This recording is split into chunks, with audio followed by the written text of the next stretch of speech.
विप्रधेनु सुर संतहित लीन मनुज अवतार निज इच्छा निर्मित तन माया गुण गोपाल। भगवान मां के सामने विराट रूप में खड़े हो गए। मां लगी देखने, कमल के पंखुड़ियों के समान आंखें हैं, श्याम रंग है, एक एक रोम में करोड़ों करोड़ों ब्रह्मांड घूमते दिखाई पड़ रहे हैं। रोम छिद्र से वेद की ऋचाएं निकल रही हैं, गले में बनवाल है। मां सोची इतना बड़ा मेरे भीतर था, कौन मानेगा।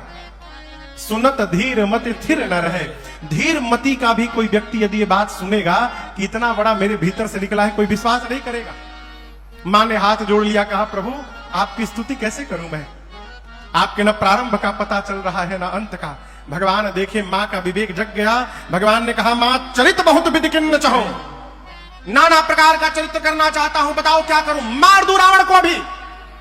मां ने कहा प्रभु ये तो बाद वाला चरित्र है, इसके पहले वाला सब पेंडिंग में रह गया है प्रभु। भगवान पूछे कौन सा। मां ने कहा आप कहे थे हमारे घर लड़का बन के हमारा आएंगे, क्या हुआ उसका।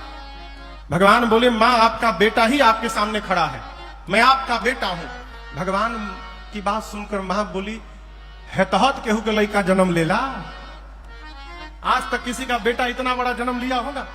भगवान बोले मां पहली बार किसी का बेटा बना हूं, आइडिया नहीं है कि कैसे लिया जाता है, हम क्या करें आप बताओ।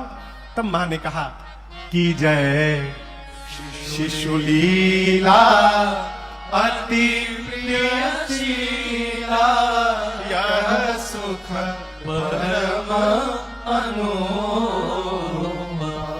जैसे मां ने कहा प्रभु शिशु लीला करिए, भगवान तुरंत छोटे बालक बन गए, शिशु बन गए हो।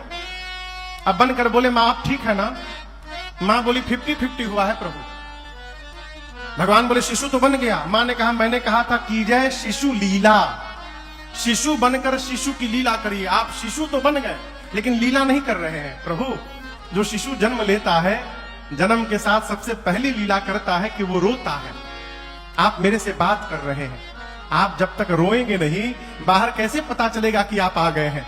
मां की बात मानकर सुनी बचन सुजाना रोदन ठाना होई बालक सुरभूपा।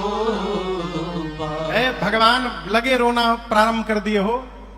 रोना प्रारंभ किए तो चुप होने का नामे नहीं ले रहे, रोए जा रहे हैं। दासिया द्वार पर कान लगा के खड़ी है। जैसे बच्चे की रोने की बात सुनाई पड़ी, दौड़ी और जाकर बोली महाराज बधाई हो महाराज,